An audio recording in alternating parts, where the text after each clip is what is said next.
Doctor ortho ayurvedic oil and capsule. अब दर्द भी घुटने टेकेगा।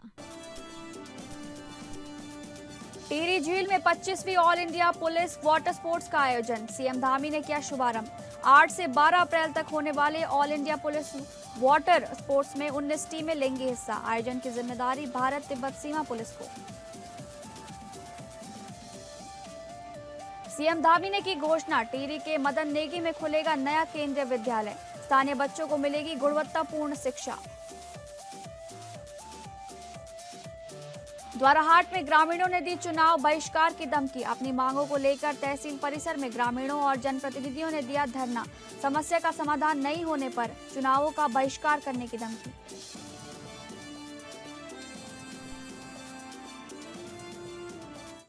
नमस्कार, आप सभी का स्वागत है उत्तराखंड न्यूज में। मैं हूं आपके साथ शालिनी राणा। शुरुआत करेंगे उत्तराखंड से जुड़ी खबरों की। टिहरी गढ़वाल में आयोजित 25वां अखिल भारतीय पुलिस जल क्रीड़ा क्लस्टर जो 2026 का शुभारंभ मुख्यमंत्री पुष्कर सिंह धामी ने किया।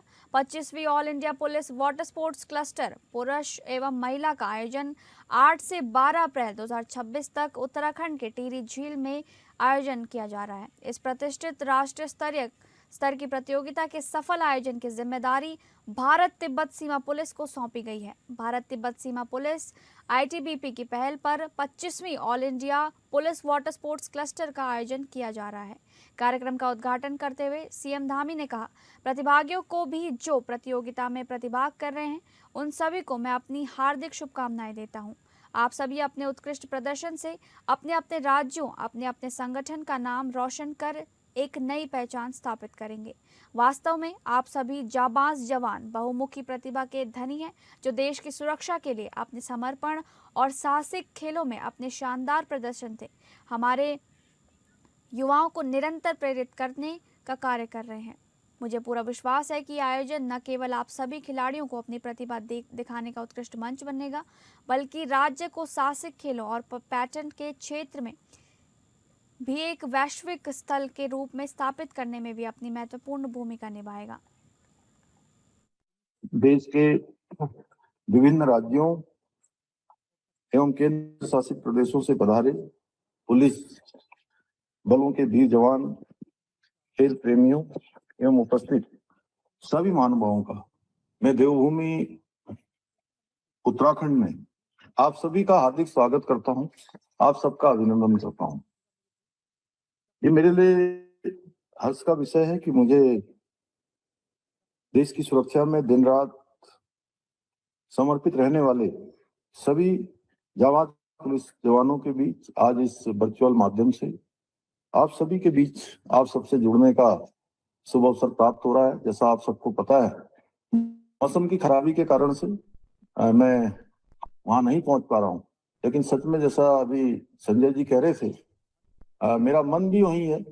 प्रत्यक्ष रूप से अप्रत्यक्ष रूप से हर तरीके से मैं आप सबके साथ हूं। मैं उत्तराखंड को पहली बार इस ऐतिहासिक आयोजन की मेजबानी का अवसर प्रदान करने के लिए Akhil Bharatiya police sports control board का भी आभार व्यक्त करता हूं। साथ ही मैं इस शानदार आयोजन की सफलता के लिए सभी आयोजकों को, आईटीबीपी के समस्त अधिकारियों को और जवानों को हार्दिक शुभकामनाएं देता हूं, बधाई देता हूं। मुझे जानकर अत्यंत प्रसन्नता हो रही है कि इस प्रतिष्ठित प्रतियोगिता में देश भर के 19 टीमों के 440 से अधिक महिला एवं पुरुष खिलाड़ी प्रतिभाग कर रहे हैं। मुझे बताया गया कि 4 दिवसीय प्रतियोगिता में कैनोइंग, रोइंग, कैकिंग जैसी वाटर स्पोर्ट्स से जुड़ी लगभग 52 स्पर्धाओं का आयोजन किया जाएगा, जिनमें देश के विभिन्न राज्यों के पुलिस बलों, अर्धसैनिक बलों के खिलाड़ी अपनी प्रतिभा, कौशल और उत्कृष्ट प्रदर्शन द्वारा दर्शकों को रोमांचित करने का काम करेंगे। केंद्रीय विद्यालय संगठन ने टिहरी के मदन नेगी में नया केंद्रीय विद्यालय स्वीकृत किया है, जो 2026-27 सत्र से शुरू होगा। मुख्यमंत्री पुष्कर सिंह धामी ने केंद्र सरकार का आभार व्यक्त किया है। केंद्रीय विद्यालय संगठन की ओर से टिहरी जनपद के मदन नेगी में नए केंद्रीय विद्यालय को स्वीकृति प्रदान की गई है, जो सिविल सेक्टर के अंतर्गत शैक्षणिक स्तर 2026-27 से प्रारंभ होगा। पुष्कर सिंह धामी ने मदन नेगी क्षेत्र में केंद्रीय विद्यालय की स्थापना को मंजूरी मिलने पर केंद्र सरकार का आभार व्यक्त किया है। मुख्यमंत्री ने कहा कि इस विद्यालय के खुलने से मदन नेगी और आसपास के ग्रामीण क्षेत्रों के बच्चों को गुणवत्तापूर्ण शिक्षा स्थानीय स्तर पर ही उपलब्ध हो सकेगी।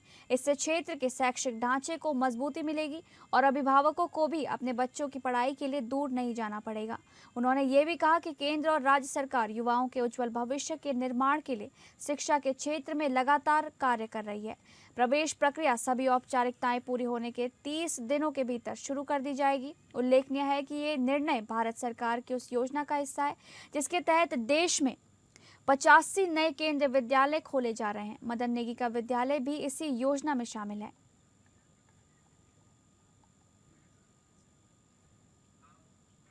द्वारहाट तहसील परिसर में ग्रामीणों और जनप्रतिनिधियों ने सांकेतिक धरना देकर अपना आक्रोश व्यक्त किया है। बता दें कि जल विभाग और लोक निर्माण विभाग सहित अन्य विभागों के अधिकारी और उप जिलाधिकारी द्वारहाट ने लिखित समझौता कर धनियारी के ग्रामीणों का आंदोलन को समाप्त कराया था, मगर आज दिन तक समस्या का समाधान नहीं हुआ। इसी वजह से ग्रामों ने ग्राम प्रधानों, क्षेत्र पंचायत सदस्य, ब्लॉक प्रमुख सहित तमाम लोगों के साथ धरना दिया गया और कहा कि अगर हमारी समस्याओं को समाधान नहीं दिया गया तो आगामी विधानसभा चुनाव का बहिष्कार किया जाएगा। तमाम गांवों के ग्रामीणों ने इसमें भाग लिया। चाहे जो हो जाए, अब हम किसी भी सूरत में हटने वाले नहीं हैं। वहीं द्वारहाट का स्वीकृत केंद्रीय विद्यालय का निर्माण क्यों नहीं किया जा रहा है, कौन सी ताकत इसके पीछे कार्य कर रही है, उसे सामने लाया जाए, ऐसा धरना देने वालों ने कहा और केंद्रीय विद्यालय का निर्माण अतिशीघ्र किया जाए, ऐसी उनकी मांग है। सभी ग्रामीण ब्लॉक प्रमुख डॉक्टर आरती किरौला की अगुवाई में धरना कर रहे थे। ब्लॉक प्रमुख डॉक्टर आरती किरौला ने स्पष्ट शब्दों में अपनी बात कही है। हमारी बातों को सुनने के लिए तैयार नहीं। हम रिकॉर्ड मेंटेन करते हैं, हर गांव से जाके उनकी समस्याओं को लेके आते हैं, पर आज मैं ये पूछती हूँ कि आज उसमें से एक भी समस्या का समाधान हमारा इन लोगों द्वारा नहीं किया जाता है। ठीक है, मैं गई डीएम साहब के पास, खुद चल के गई कि साहब ये हमारी परेशानियां हैं और इनका निवारण करिए। अगर ये हमारी समस्याओं का निवारण नहीं करते हैं, वो स्वास्थ्य से जुड़ी हो, शिक्षा से जुड़ी हो, या फिर हमारे केंद्रीय विद्यालय का मामला हो, या फिर ये जंगली जानवरों के आतंक से जो भी लोग जूझ रहे हैं उनके मुआवजे से रिलेटेड जो भी समस्याएं हैं, अगर ये हमारी समस्याओं का समाधान नहीं करते हैं, ये प्रशासन अगर शासन के अधीन रह के काम करता है, तो मैं भी इन लोगों को आज एक खुली चेतावनी दे देना चाहती हूँ कि हम भी 2027 विधानसभा इलेक्शन का बहिष्कार करें। उधम सिंह नगर जनपद के काशीपुर से खबर सामने आई है, जहां शहर के आवाजाही वाले क्षेत्र में अंग्रेजी शराब की दुकान खोले जाने का महिलाओं और बुजुर्गों ने जोरदार विरोध किया। स्थानीय लोगों का आरोप है कि रिहायशी और व्यस्त इलाके में शराब का ठेका खुलने से सामाजिक माहौल खराब होगा और महिलाओं व बच्चों की सुरक्षा पर भी असर पड़ेगा। विरोध इतना बढ़ गया कि आक्रोशित महिलाएं शराब की दुकान के अंदर पहुंच गई और वहां रखी शराब की बोतलें तोड़ दी। मौके पर भारी पुलिस बल तैनात रहा, लेकिन प्रदर्शनकारी महिलाएं और बुजुर्ग पीछे हटने को तैयार नहीं हुए। बाद में गुस्साए लोगों ने हाईवे जाम कर प्रशासन के खिलाफ नारेबाजी भी की। प्रदर्शनकारियों ने शराब की दुकान को तत्काल हटाने की मांग करते हुए चेतावनी दी कि मांग पूरी न होने पर आंदोलन और उग्र किया जाएगा, जिसका वीडियो अब सोशल मीडिया पर लगातार वायरल हो रहा है।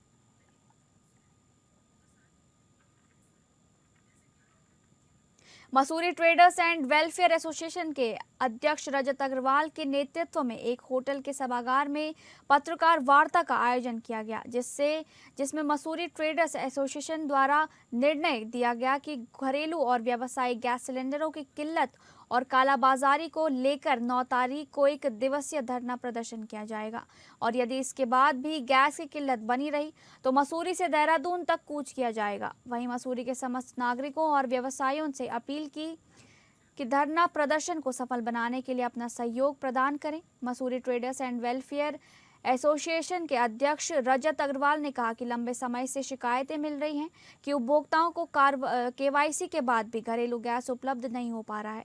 वहीं व्यावसायिक गैस सिलेंडर भी उपलब्ध नहीं हो पा रहे हैं, जिससे व्यापारियों को भी भारी नुकसान का सामना करना पड़ रहा है। वहीं कालाबाजारी को लेकर भी लगातार शिकायतें मिल रही हैं। उनका कहना है कि उन्होंने कहा कि पर्यटन सीजन शुरू होने वाला है, ऐसे में गैस की कीमत बनी रही तो पर्यटन पर इसका सीधा प्रभाव पड़ेगा। और उन्होंने बताया कि इसे एक 1.0 का नाम दिया गया है और शहर के सभी लोगों से अपील की है कि गैस की किल्लत को लेकर सभी लोग अपना समर्थन दें।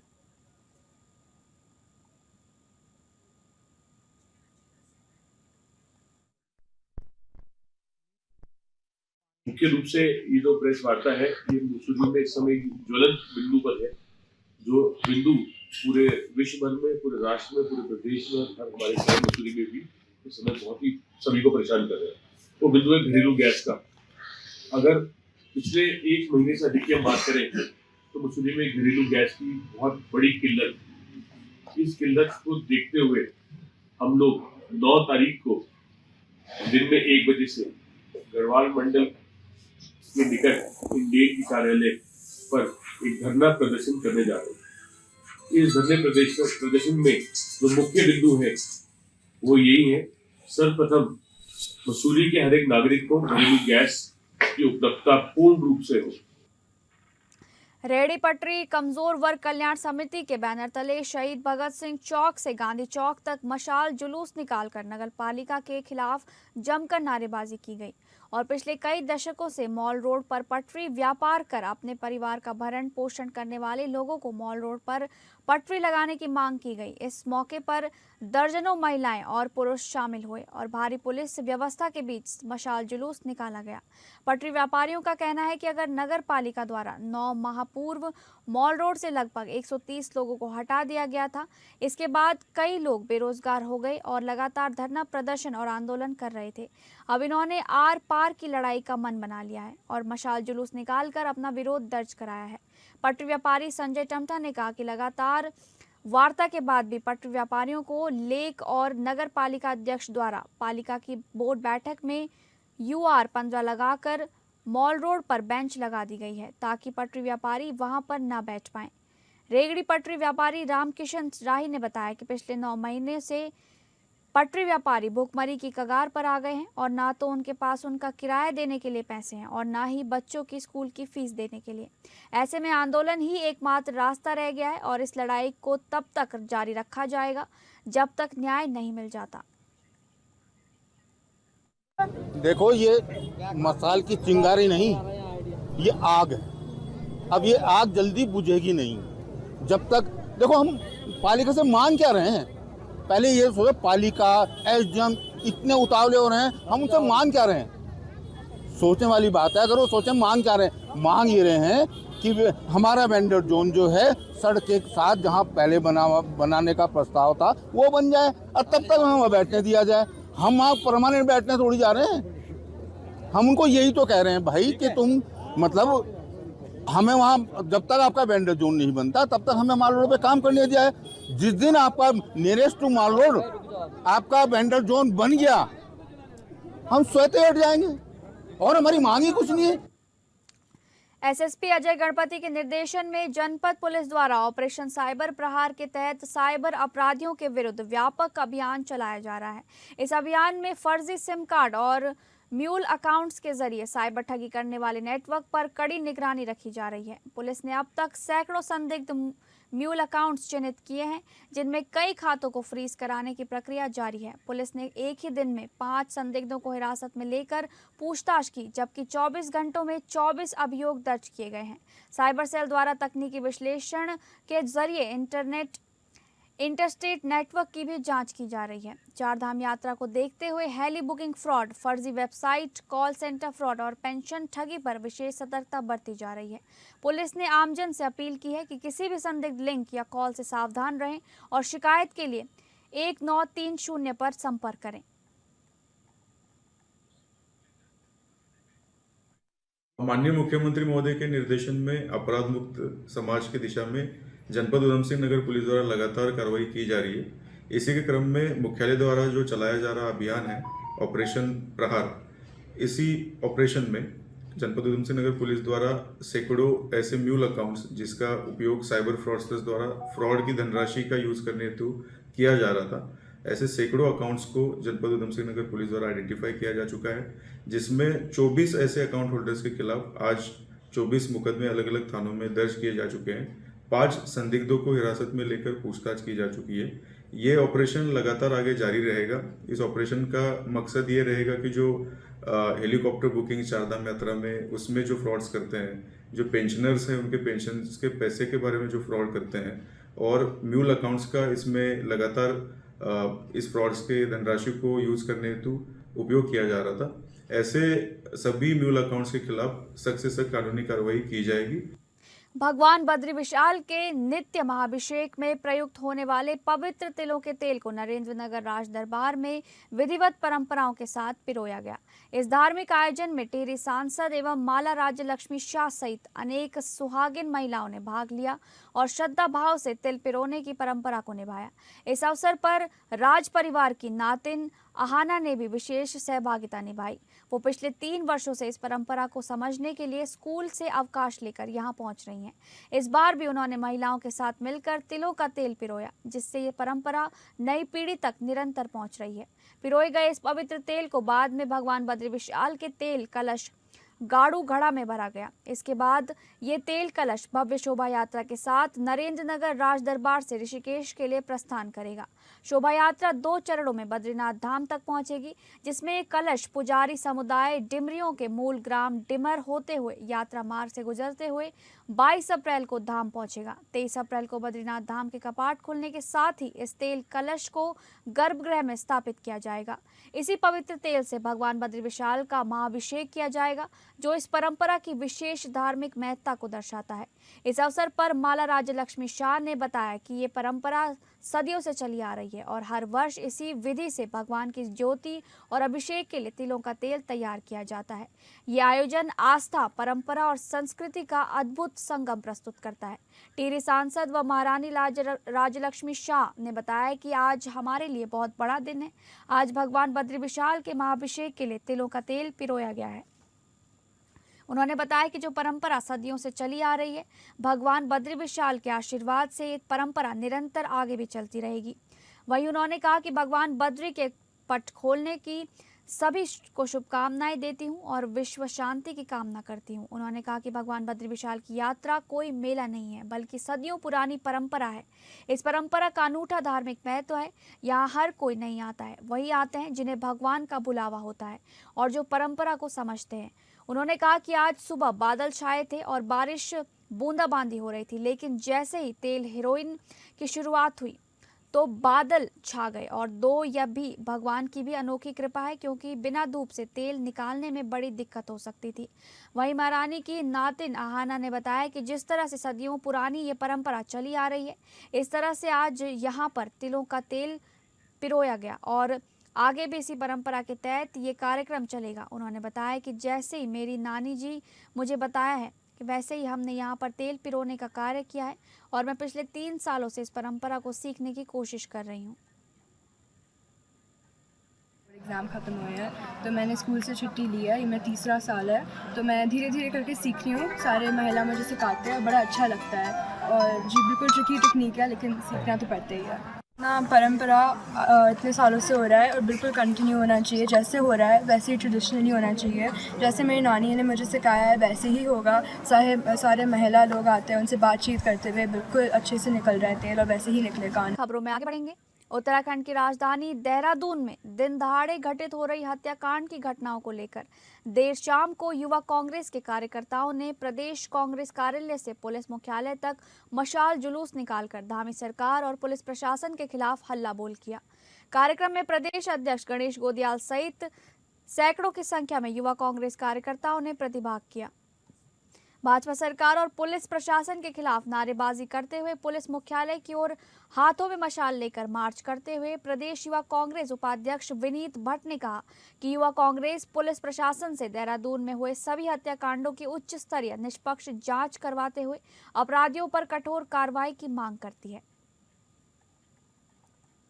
देखिए, कल हमने अपने युवा साथियों के साथ कांग्रेस भवन से और पुलिस मुख्यालय सुभाष रोड तक कानून व्यवस्था की जो हालत है, जो कमज़ोर आप और जो खोखले दावे सरकार और पुलिस प्रशासन के लगातार सोशल मीडिया और मीडिया में कर रही है, उसकी पोल पट्टी लगातार देहरादून में आए दिन हत्याएं हो रही हैं, जघन्य अपराध हो रहे हैं, कहीं बलात्कार हो रहे हैं, कुछ ना कुछ आए दिन किसी न किसी अपराध की सुर्खियां हमारे न्यूज़पेपरों में आई रहते हैं। जहां एक और देहरादून पहले शांति, सुरक्षा और शिक्षा के लिए जाना जाता था, आज वहीं देहरादून शहर हमारा पूरे देश में सबसे असुरक्षित महिला के मामले में असुरक्षित है और छात्रों के मामले में असुरक्षित श्रेणी में आ गया है। और आज हमारा शहर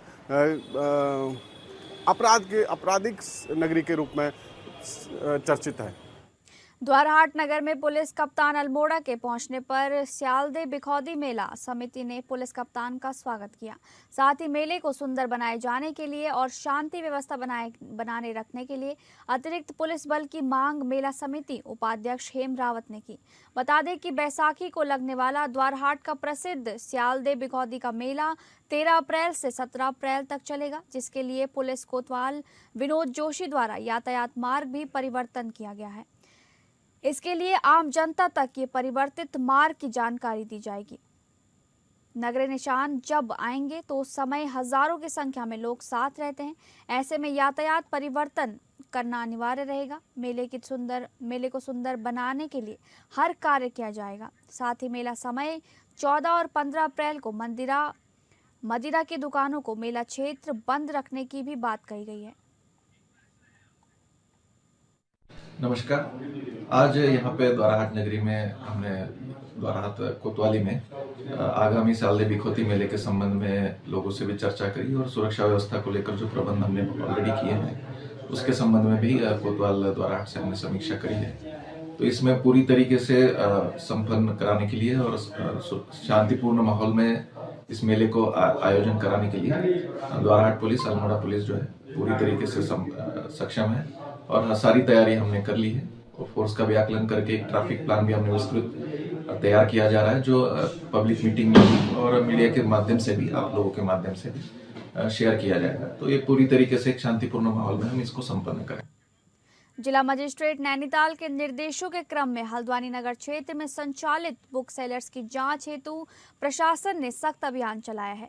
इस दौरान 3 अलग अलग टीमों का गठन किया गया, जिनमें नगर मजिस्ट्रेट, उप जिलाधिकारी एवं तहसीलदार हल्द्वानी के नेतृत्व में शिक्षा विभाग और राज्य कर विभाग के अधिकारी शामिल रहे। जांच में ये भी सामने आया कि कुछ विद्यालयों में NCERT से बाहर की महंगी पुस्तकें संचालित की जा रही हैं। इन पुस्तकों के औचित्य और कीमतों की जाँच के लिए शिक्षा विभाग को निर्देशित किया गया है। प्रशासन ने स्पष्ट किया कि NCERT की पुस्तकों के मुकाबले अधिक कीमत वाली पुस्तकों को उचित नहीं माना जाएगा। इसके अलावा कुछ स्कूलों में play group, pre nursery, LKG और UKG कक्षाओं के संचालन की भी जानकारी मिली, जिनकी मान्यता और पंजीकरण की जांच के निर्देश दिए गए हैं।